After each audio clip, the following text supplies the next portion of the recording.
Dans cette série balado, Ski à l'école discute avec ses invités variés de nature, de plaisir et d'aventure.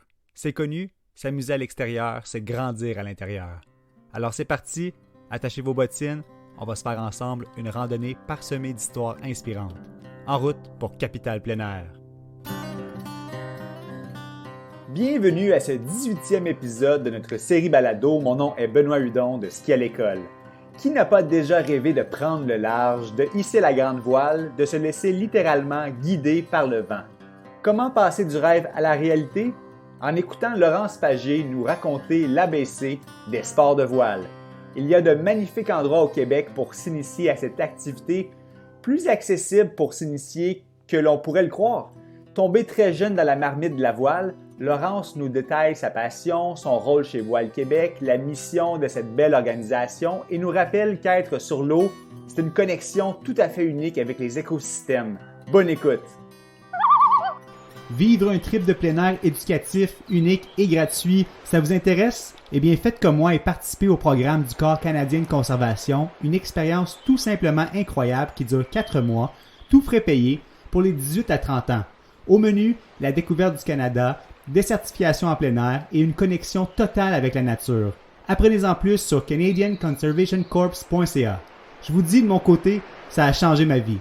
Et pour les 15 à 18 ans, je vous encourage à visiter le programme Sors dehors au wildoutside.ca. Ces deux programmes sont développés par la Fédération canadienne de la faune. À vous de jouer, l'expérience d'une vie est à portée de doigt. Laurence, un grand merci d'être parmi nous aujourd'hui. Comment te sens-tu à l'idée de parler de plein air aujourd'hui? Je suis vraiment excitée. Le plein air, là, c'est quelque chose qui me tient vraiment à cœur, puis un milieu dans lequel je travaille là, depuis quelques années maintenant. Donc, c'est super excitant. J'ai très hâte. Merveilleux! Fait que là, la saison estivale s'amorce. Je suis curieux, là, parce qu'on va parler de voile, ça va être la thématique principale aujourd'hui. À quel moment environ ça commence une saison de voile? Ça commence dès que la neige est fondue, dès que les plans d'eau sont libres. C'est sûr que s'il y en a qui décident de commencer un peu plus tôt comme ça dans la saison, c'est de s'habiller là pour bien affronter le froid puis éviter l'hypothermie. Mais dès que la glace est fondue, ça peut commencer. Super, bien ça doit dépendre aussi des endroits. Là. Si on commence sur la rivière des Outaouais ou au sud comparativement à Tadoussac, j'imagine qu'il y a des nuances.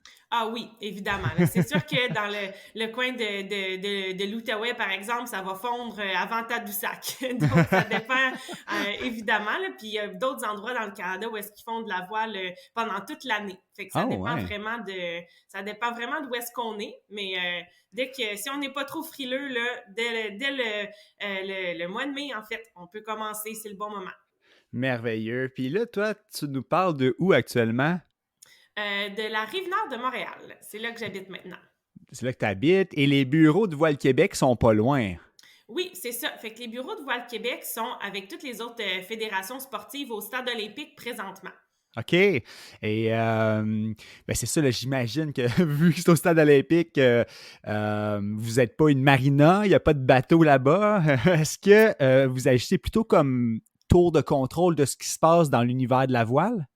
Oui, en fait, c'est sûr que nous, en tant que fédération sportive, on a aussi la reconnaissance d'organisme national de plein air. Donc, comme tu dis, là, c'est nous qui on régit le sport au niveau de la performance des athlètes aussi, mais on a aussi un travail de promotion, de communication. Donc, on agit à tout ce niveau-là, mais on est aussi sur l'eau, sur le terrain, dans le fond, avec notre programme Voile Mobile. Fait que c'est une école de voile qui est mobile et on voyage là, à travers le Québec pour faire découvrir la voile là, au milieu où est-ce que c'est pas encore très développé. OK, ça c'est vraiment cool. On va y revenir à ça. J'avais justement une question parce que je trouve ça très intéressant. Je fais des parallèles avec ce qu'est l'école. Oui. Et ce qu'est l'école que tu connais un petit peu parce que ta sœur Rosalie a travaillé pour le programme. On s'est parlé la semaine passée. Fait que c'est bien que ça soit toi là, qui nous présente la voile. Oui, le monde est petit, comme on dit. Exactement. Mais c'est super parce que c'est comme ça quand on se déplace. Il y a une formule vraiment, je ne sais pas si c'est novateur, mais du moins, ça permet à plus de gens de pouvoir profiter des initiations. Fait qu'on y revient. Oui, ça, ton rôle dans l'organisation, c'est quoi, Laurence? Moi, dans le fond, travaille là, à la coordination des programmes. Fait que dans le fond, je suis chargée de différents projets, mais pendant toute la saison de voile, je travaille beaucoup à la formation des différents intervenants, instructeurs, animateurs, tout ça. Et je travaille aussi sur Voile Mobile pendant l'été, donc à travers le Québec, à enseigner la voile à des personnes qui en ont jamais fait ou des fois des gens qui en ont fait un petit peu ou qui souhaitent découvrir une nouvelle facette de la voile parce qu'avec Voile OK. Mobile, c'est de la voile en dériveur. Donc, il y en a qui ont Oh. peut-être essayé la voile sur d'autres types de voiliers. Mhm. Donc voilà, c'est mon rôle là, au sein de Voile Québec. OK, c'est ça. Puis, c'était ma prochaine question, évidemment. Toi, tu dois en faire de la voile un peu. Comment c'est entré dans ta vie? Mais en fait, j'ai vraiment eu beaucoup de chance là, de commencer à en faire très jeune avec mes parents. Ah, Mes ah, parents, ah. ils ont eu la piqûre même. Ma mère a eu la piqûre là, avec pendant un cours de plein air, je crois, quand elle était plus jeune. Puis après ça, elle a initié mon père. Les deux, ils ont trouvé que c'était vraiment une belle activité. Ils faisaient déjà beaucoup de plein air, mes parents, avec le canot camping. Et quand ils ont commencé à avoir des enfants, ben là, avoir deux, trois, on est 4 enfants chez nous, donc ça rentrait plus aussi bien dans un canot. Donc, ils ont commencé à essayer de trouver quelles activités de plein air nautique là, ils pourraient faire avec autant d'enfants. Et fait qu'ils ont commencé la voile. Puis là, ils ont eu la piqûre, fait qu'ils se sont achetés un petit voilier, puis après ça, un plus gros voilier, puis après ça, un plus gros voilier. Puis là, ils ont le projet, là, ce printemps, de traverser l'Atlantique là, en voilier. Donc, il y a toutes sortes de projets qui sont possibles. Fait que j'ai eu la chance d'être initiée là, très jeune avec Ah. mes parents. Ah ouais, hein, fait qu'ils ont des grands projets. Ben, on les Oui, salue. La piqûre intergénérationnelle, c'est merveilleux. Est-ce que tes oui. sœurs, frères aussi ont la piqûre? Oui, ben c'est quelque chose qu'on fait en famille, là, la voile chez nous. Donc, on a toutes fait de la voile là, à différents niveaux. On a toutes fait de la compétition en voile dériveur. On a tous été instructeurs de voile aussi. Là. Je me rappelle même d'un été où est-ce que les 4 enfants, on travaillait dans 4 écoles de voile différentes là, à travers le Wow! Québec. Donc, ça faisait des belles histoires là, quand on revenait puis qu'on se racontait un peu comment ça se passait d'un côté et de l'autre. Et maintenant, mon frère et ma sœur, ils ont chacun leur voilier. Là. C'est des projets qu'ils partagent avec leurs conjoints et conjointes. Donc, c'est Wow! vraiment un truc de famille chez nous. Ben oui, ben oui, ben oui. Fait que là, il y a eu quelque chose qui s'est passé. Là, il y a la passion cascadée d'une génération à l'autre. Qu'est-ce Oui. que toi, tu ressens quand tu es sur l'eau? Pourquoi tu en fais? Pourquoi tu pratiques ça? Qu'est-ce que tu aimes? Ah ben c'est sûr que d'être à l'extérieur, d'être sur l'eau là, c'est vraiment une très belle manière de profiter du plein air pendant l'été. Moi je trouve que c'est surtout c'est comme le sentiment de liberté là quand que ça va vite Ah, puis que on sent le vent sur notre visage puis qu'on est vraiment en plein contrôle là, de son embarcation, de sentir qu'on peut aller vite, qu'on peut aller loin. C'est ça qui est excitant je trouve. Le son de l'eau aussi là, il y a quelque ben chose là quand ouais, ouais, on ouais, ouais. retourne sur l'eau là, après l'hiver, là, le son des petits clapotis, là, ça m'excite Les- beaucoup. Ah, ben c'est excellent, ça.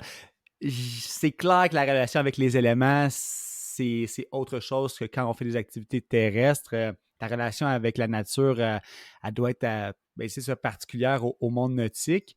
Est-ce que toi, quand tu sors de chez toi, là, par exemple, là, ça arrive nord de Montréal, puis tu sens qu'il y a des bourrasques, t'es-tu comme, oh mon Dieu, ça doit être quelque chose sur l'eau? Est-ce que tu te projettes tout de suite sur l'eau? C'est un réflexe? Oui, ben Ouais. c'est sûr que je suis quelqu'un qui aime beaucoup la course à pied aussi. Puis autant que j'adore le vent quand on est sur l'eau, autant que j'aime pas le vent quand je suis en course à pied puis Ah, que je l'ai dans le visage. Fait que c'est sûr que oui, j'y pense souvent. Je me dis, oh ça devrait être une belle journée. Des fois, je vais même voir sur internet là, les sites où est-ce qu'on peut voir comment est le vent là, à différents endroits pour voir, je sais pas s'il y a du beau vent à cette place-là. ah ouais, ben oui, on Ouais. voit la prolongation de la passion, là, c'est le genre de petit intérêt comme ça, là, que quand on est vraiment dans quelque chose, dans un milieu, là, c'est des petits détails qui nous intéressent. Ouais, Mais c'est quelque chose qui m'habite constamment. ouais, c'est ça, exact. S'inviter constamment. Puis là, moi, je trouve ça bien parce que je l'avoue, je connais pas grand-chose à cet univers-là.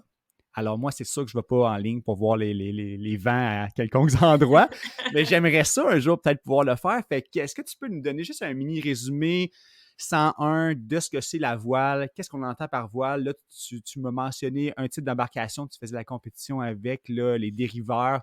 J'ai vu qu'il y avait des catamarans. Donc, Vraiment, là, un petit crash course.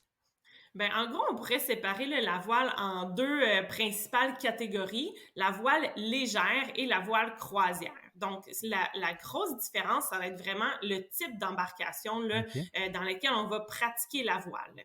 Fait que quand on parle de voile légère, ça va être surtout un type de voilier où est-ce qu'on va utiliser le poids de notre corps pour ajuster l'équilibre du bateau. Donc, le vent va faire une pression dans la voile et pour contrebalancer ça, on va devoir ajuster avec le poids de notre corps, le poids de l'équipage, donc les autres personnes avec nous. Fait que ça peut être en solo, en duo, il y en a que c'est un petit peu plus, un peu moins, mais en gros, c'est ça l'idée avec la voile légère, tandis que la voile croisière, on va parler de voiliers qui sont un peu plus gros, qui sont souvent habitables, où est-ce qu'on va avoir une petite cabine à l'intérieur. Donc, ça peut être vraiment une petite cabine où est-ce qu'il va juste avoir, par exemple, un petit lit pour dormir, jusqu'à un voilier où est-ce qu'il y a plusieurs personnes qui peuvent y habiter là, pendant toute la, j'allais dire plusieurs mois, mais toute leur vie.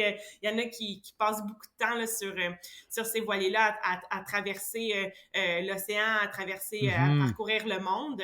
Donc, on parle à ce moment-là plus de voile croisière. Fait que c'est ça les deux principales catégories. Puis après ça, à l'intérieur de ces catégories-là, ben là, évidemment, là, il y a plusieurs autres catégories dépendant justement du type de voilier. Si on aime ça un petit peu plus sportif, si on aime ça un peu plus, justement, la croisière au long cours. Alors, voilà. OK. Est-ce que c'est un prérequis que de tout de suite mettre un beau petit nom, là, de peinturer un petit nom sur son voilier? Ils ont tous des beaux petits noms, pour vrai. Quand on passe à côté d'une marina, là, c'est toujours créatif. Oui, il y en a qui ont vraiment des bonnes idées de jeux de mots, mais dans le fond, les marins, il y a vraiment une superstition là, qui est reliée avec la manière de nommer son bateau. Et selon la superstition, ça serait de changer le nom du voilier qui porte malheur. Donc, il y a toutes des histoires qui circulent là, de gens qui auraient décidé de changer le nom de leur voilier, puis là, soudainement, il aurait pris en feu sans explication, ce genre de choses-là. Donc, ça date de là, très longtemps. Là. Dans le temps des pirates, là, ils étaient très superstitieux. Donc, encore aujourd'hui, de nommer son bateau, c'est quelque chose qui est quand même là, relié là, à la tradition. Donc c'est pour ça qu'il y en a qui ont des noms spéciaux là, parce que c'est quand même important là, dans la culture des marins. Est-ce que tu en as une superstition quand tu embarques sur une embarcation, toi? Moi, personnellement, pas vraiment. Non, OK. J'y crois pas trop, mais on sait jamais. C'est surtout par rapport au vent, là. Quand il vente pas trop puis qu'on aimerait bien que le vent se lève, là, ben ça se peut que je me mette à siffler, là. C'est pour essayer d'appeler le vent, par exemple, mais ça marche pas toujours. Bon, ben c'est bien ça. Puis pour le commun des mortels, moi inclusivement en premier lieu même, là, comment on fait pour s'initier? Là, il y a le programme mobile, mais j'imagine qu'on n'achète pas tout de suite un catamaran à double coque. Là. Il y a comme une série d'étapes. Puis comment tu me conseillerais de m'initier? Ben, c'est sûr que la première étape, là, si on n'en a jamais fait, une bonne idée, là, ça serait de s'inscrire à une initiation ou à un cours de voile. Donc, ça, c'est sûr que c'est ma recommandation première, là, de s'initier avec un instructeur qui est certifié, donc qui a les connaissances nécessaires pour être capable d'assurer la sécurité pendant l'activité de voile. Donc, c'est la meilleure manière d'avoir la meilleure information possible, puis d'être initié aussi dans des conditions qui vont être vraiment propices à la réussite là, et à l'apprentissage. Donc, on peut décider de s'initier soit à la voile croisière ou à la voile dériveur là, dans les différentes écoles. Donc, on a plus de 60 écoles à travers tout le Québec. Là. Wow, donc, quand même. Il suffit là, d'aller visiter le site web de Voile Québec. Il y a une section qui s'appelle « S'initier à la voile » et de voir là, quelles sont les écoles les plus près de chez nous pour s'inscrire. Il y en a qui offrent des initiations d'une demi-journée, juste un 3 heures. Il y en a qui c'est plus sous forme de cours de soir, de camp de jour pour les enfants. Donc, il y a vraiment plusieurs formules. Donc, moi, ma recommandation, c'est sûr que ça serait de prendre un cours là, pour vraiment y aller là, dans la sécurité, mais aussi d'être capable d'avoir des conditions gagnantes là, pour avoir du plaisir. Ben oui, c'est ça, c'est comme dans tout, hein. On va commencer par s'initier, puis peut-être à louer, mais louer les conseils de quelqu'un et son embarcation, parce que ça Mhm. a l'air d'être ça. Tu sais, si on veut faire de la course, ben, s'acheter des running, des souliers, c'est quelque chose, mais pour la voile, vraiment, eux, ils vont nous passer l'embarcation. Ça va venir avec le kit, là. Oui, évidemment, OK. là, quand on prend un cours de voile, tout l'équipement est fourni. Là. Habituellement, tout ce qu'on a besoin de faire, c'est d'apporter, de nous s'habiller de manière adéquate pour la voile. Des fois, il y en a même qui vont fournir là, les vestes de flottaison individuelles qu'on appelle les VFI, là, la ceinture de sauvetage. Donc, des Ouais. fois, c'est vraiment en mode tout inclus. Il faut juste apporter notre maillot de bain. Là. Ah Maillot de ah! bain, bouteille d'eau, je dirais. OK, excellent. Fait que là, on va revenir aussi au club école, le club mobile plutôt. Toi, tu t'occupes de ça l'été, ça veut dire que tu as un mandat, tu pars avec une remorque puis un voilier là-dessus ou les voiliers sont déjà un peu partout? Comment ça fonctionne, cette partie-là de ton travail que je trouve très intéressante? Ben, dans le fond, le projet Voile mobile, là, ça commence bien avant là, qu'on commence à aller sur la route. Là. Donc, il y a beaucoup de démarchage à faire avec les différents milieux. Souvent, c'est des milieux qui veulent développer la voile chez eux. Hmm. Donc, c'est comme ça qu'on décide un peu où est-ce qu'on va aller parce qu'on a vraiment beaucoup de demandes. Donc, on va faire soit OK. de l'initiation grand public ou donner des cours de voile. Et c'est ça. Fait que c'est les différents milieux, là, ça peut être soit des marinas où est-ce qu'il n'y avait pas de cours de voile ou des campings. On est allé Ah ouais, à hein? différents. Ouais, fait que vraiment, c'est souvent des municipalités qui veulent offrir ça sous Ouais. forme de camp de jour. Donc, OK. on nous approche avant. Après ça, on monte un calendrier avec une espèce de destination logique là, pour pas Ouais. faire plusieurs allers-retours entre des différentes régions éloignées. Puis après ça, quand arrive le mois de juin, là, on a 6 voiliers dériveurs et l'embarcation moteur. Donc, dans le fond, les instructeurs, on suit toujours les embarcations avec un bateau à moteur pour être en mesure là, vraiment de les accompagner puis d'intervenir là, s'il y a besoin. Ouais. Donc, Ouais. notre bateau à moteur, il est tout roulé, dessoufflé. Et après ça, quand on arrive là, à destination, on sort tous nos voiliers, on prépare notre bateau à moteur, puis on est prêt là, OK. à enseigner la voile. C'est ça. Fait qu'on a OK. 6 voiliers où est-ce qu'on peut être jusqu'à 2 personnes dessus. Fait qu'on peut accueillir à peu près là, une douzaine de participants là, à chaque place où est-ce qu'on va.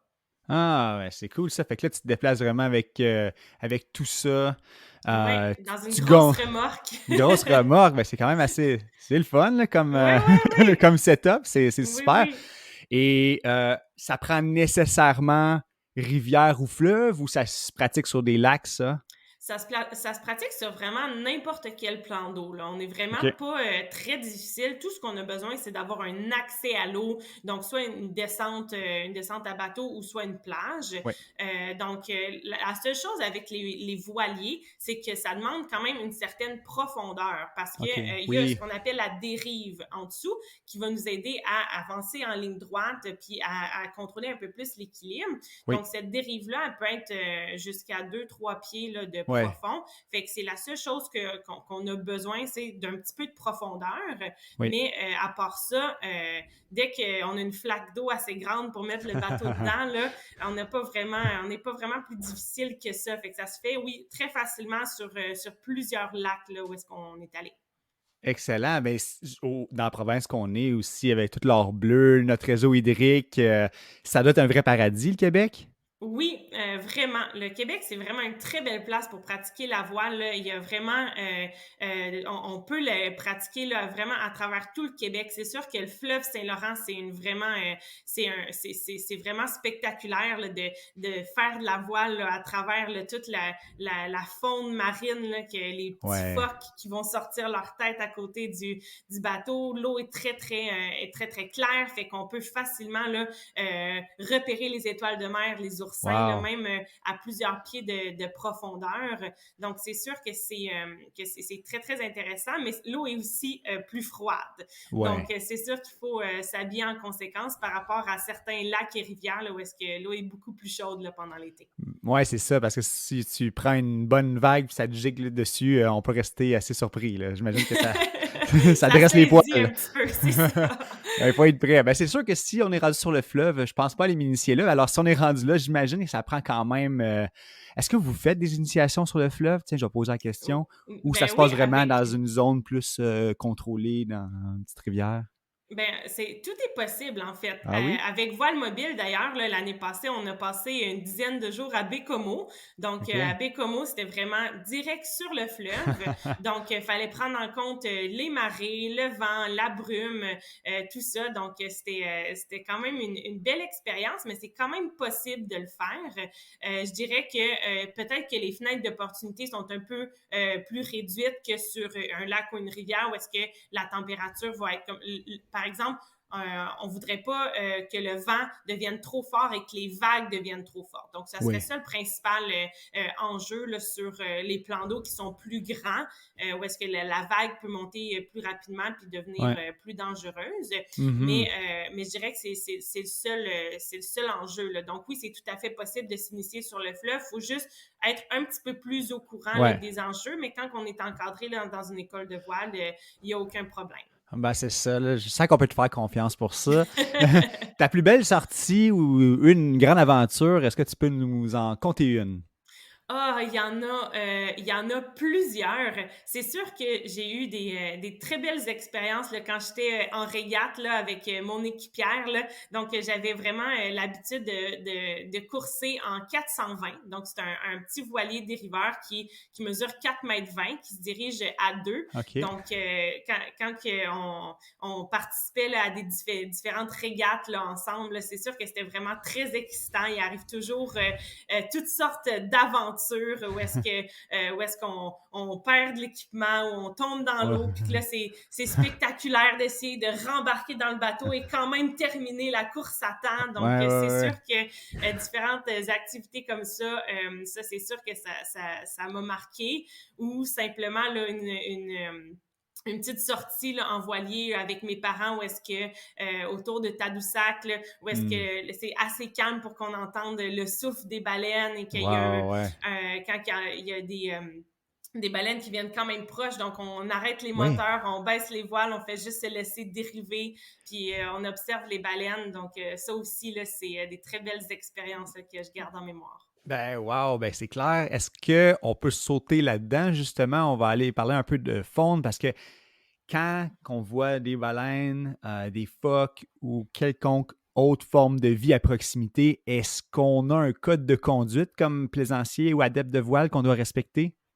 Bien, c'est sûr que quand on parle là, des gros animaux marins, là, principalement là, au niveau du parc marin du Saguenay, bien, il y a quand même des restrictions très claires. Là, on demande de ne pas s'approcher. Là, il y a quand même une distance là, à maintenir pour Ouais. vraiment respecter là, la vie marine. Donc, c'est un petit peu le même principe là, pour n'importe quel animal marin. Donc, vraiment respecter le laisser vivre et pas Ben essayer de oui. s'approcher là, pour rentrer là, trop près dans son environnement. Ouais. Donc, c'est sûr que Mhm. ça, c'est un petit peu la base, mais il y a aussi là, plusieurs bonnes pratiques, là, je dirais, qu'on pourrait essayer de garder en tête, là, surtout si on a des plus petites embarcations puis qu'on va d'un point d'eau à l'autre. Là, c'est la même chose, par exemple, pour les canots, kayaks. Donc, on essaie vraiment de vider notre embarcation le plus possible Ouais. et, si possible, de laver un peu la coque là, avec du savon biodégradable, par exemple, pour éviter là, de transférer des espèces envahissantes là,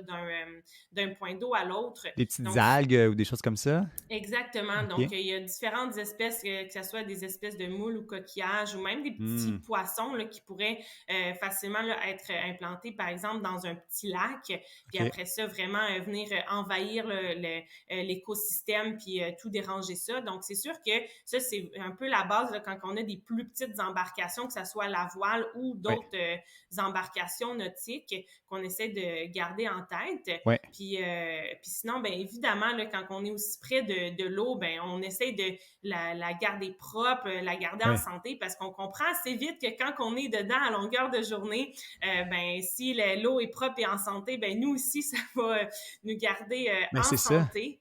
Oui. Évidemment. Donc, on parle beaucoup là, du plastique là, ces temps-ci Ah oui. dans les océans là, qui se dégradent pas bien ou qui justement là, encombre la vie marine. Ouais. Donc, c'est sûr que quand on va près d'un plan d'eau, puis qu'on voit des déchets, par exemple, sur une plage, ben ça peut être une bonne idée de les ramasser, de Hmm. les mettre vraiment aux déchets pour empêcher que ça retourne dans l'eau. Mais il y a évidemment, là, c'est sûr que tout ce qui est au niveau plastique, là, ben, c'est les 3 R là, qu'on connaît, donc réduire, réutiliser, recycler. Ben, donc, c'est vraiment au niveau du plastique, là, c'est quand même un gros enjeu là, pour les plans d'eau, les océans. Certainement. C'est peut-être pas nos déchets, mais ça reste nos cours d'eau, en gros guillemets, ici. Là, c'est un écosystème, on est connecté avec ceux-ci. Est-ce que tu penses que dans la communauté de la voile, il y a ce genre de respect-là qui n'est peut-être pas inné, mais justement, vu qu'on est tellement connecté, immergé littéralement dans son milieu naturel, qu'il y a comme un respect de l'environnement dans la communauté? Ouais. Bien, c'est sûr que c'est ça, on est les premiers là, à passer nos journées justement dans l'eau, donc à être quand même sensibilisés là, à voir justement quand il y a des déchets ou juste quand la qualité de l'eau est moins bonne, là, on peut apparaître des petits rashes sur la peau, ce genre de choses-là. Donc, c'est sûr que on est au courant là, de la qualité de l'eau, surtout même quand on a une vague qui nous splash d'en face puis qu'on avale un petit peu, on espère qu'elle n'était pas trop polluée. Donc, c'est sûr qu'on est quand même sensibilisés puis qu'il y a plusieurs là, initiatives là, qui viennent du milieu de la voile là, pour justement là, nettoyer les accès à l'eau, les plages, etc. Ça doit faire partie de votre curriculum, ça, à Voile Québec, quand vous faites du développement dans les marinas et autres choses comme ça. Est-ce qu'il y a un volet particulier pour la pratique durable? Il y a un tout petit volet là, dans la section qu'on appelle matelotage là, du programme. C'est ça, c'est une petite section là, dans le fond du curriculum au niveau de Voile Canada pour la voile dériveur. Donc, au niveau de la voile croisière, c'est pas tout à fait dans le curriculum officiel, mais dans le programme canadien là, qui est enseigné au niveau de la voile dériveur, là, oui, on en parle. Ah, c'est super ça. Puis est-ce que ça arrive que vous voyez des espèces d'oiseaux ou autre chose qui viennent eux-mêmes se poser sur vos embarcations? Est-ce que parce qu'on a parlé de la vie dans l'eau, mais il y a de la vie aérienne aussi. Est-ce qu'il y a une sorte de relation entre les gens qui pratiquent la voile, les sports nautiques et les animaux tels que les oiseaux? Ben c'est sûr que là j'ai en tête là, un petit moment Blanche-Neige là où est-ce que l'oiseau il vient se poser sur mon doigt là, c'est pas arrivé souvent, sauf une fois quand dans le fond j'ai eu la chance de traverser là entre la Gaspésie et les îles de la Madeleine, qui est quand même une longue traversée à faire en voilier qui est au moins une 30aine d'heures, et un petit oiseau là, je saurais pas dire quelle sorte là, mais c'est un oiseau terrestre là, qui visiblement était perdu et qui est venu atterrir là sur notre voilier, puis il est venu se poser là, sur nos têtes, tout ça. Là. Donc, il avait l'air visiblement là, épuisé. Donc, il est resté avec nous un petit bout là, jusqu'à temps qu'on voit la terre, là, puis qu'il décide de repartir. Donc, ça, c'est une belle expérience là, qu'on a eue là, dans le golfe du Saint-Laurent. Mais sinon, là, quand on est à proximité plutôt là, des lacs et rivières, là, je dirais que les oiseaux, ils vivent leur vie. Là. Ils se promènent autour. Là. Ça va arriver qu'on va les voir, par exemple, attraper des poissons, ce genre de choses-là, quand même à proximité. Mais c'est mon seul moment Blanche-Neige, je dirais. Là. Ben oui, ben c'est formidable. C'est peut-être une prolongation de vie d'oiseau que tu as créée. On a peut-être sauvé un oiseau. Yes, on aime ça. C'est super parce que là, on est dans une série spéciale de 14 épisodes, nous, à Capital Plein Air, en partenariat avec la Fédération canadienne de la faune. Fait que tous les petits témoignages comme ça, là, les activités aussi qui permettent de créer une relation entre la vie qui n'est pas humaine puis les activités qu'on pratique dans les milieux naturels, bien, toutes ces histoires-là sont fabuleuses à entendre. Fait que je voulais savoir, parce qu'on approche déjà la demi-heure, puis c'est le format parfait pour nos épisodes, est-ce qu'il y a quelque chose d'autre qu'on doit savoir par rapport à la voile, ou est-ce que tu as un mot de la fin pour nous encourager à aller pratiquer cet été? Oui, bien sûr, là, informez-vous pour prendre un cours. Là, c'est super le bon moment là, pour aller s'inscrire à un cours de voile. Puis gardez toujours en tête là, un petit peu là, la sécurité nautique pour vous assurer là, vraiment de bien profiter là, de votre activité là, en toute sécurité. Donc, on le dira jamais assez, là, portez vos vestes de sauvetage. C'est très important. Et puis informez-vous, là, c'est plus accessible que vous pensez. Là. Il y en a vraiment vraiment partout à travers le Québec. Donc, c'est un sport auquel on pense pas toujours là, de premier abord, mais qu'on peut pratiquer là, vraiment là, partout au Québec. Ah ben c'est bien, merci beaucoup. Là. Je pense que ça va rendre cette conversation-là rend plus accessible justement de plus en plus. Là. J'étais le premier à me dire il doit y avoir certaines barrières, mais là, vois-tu, grâce à cet entretien-là, là, je suis convaincu, puis c'est probablement quelque chose que j'ajoute sur ma bucket list. Puis je t'en remercie. Tu es une bonne ambassadrice de cette activité au Québec, puis bravo à votre organisation aussi là, pour parcourir un peu de façon mobile puis rendre ça accessible. C'est fantastique. Merci beaucoup, Laurence, encore une fois. Mais ça fait vraiment plaisir. Bonne fin de journée. Bonne fin de journée. Superbe conversation avec Laurence. Merci beaucoup. Je me demande, est-ce que vous aussi, vous avez pu visualiser les levées ou couchers de soleil, entendre le bruit des oiseaux et tout ça? En tout cas, moi, j'ai tombé dedans à 100%. Merci beaucoup, Laurence, encore une fois, pour cette passion, cette énergie et ce dévouement pour une belle cause qu'est la voile. C'est vraiment extraordinaire. Bonne chance à toute l'équipe de Voile Québec pour cette saison estivale qui s'amorce. Merci à vous d'avoir écouté l'épisode au grand complet. Merci aussi à Desjardins, comme à l'habitude. Mais on va prendre un autre 2 secondes pour souligner le fait que le Corps canadien de conservation nous commandite, donne son appui à cette série spéciale d'épisodes qui entremêlent plaisir extérieur et conservation de la nature. Merci beaucoup pour ce support. On vous encourage à aller écouter, commenter, partager les épisodes au www.skialecole.org/balado au pluriel. Sinon, entre-temps, on se dit à très bientôt pour un autre épisode de Capital Plein Air.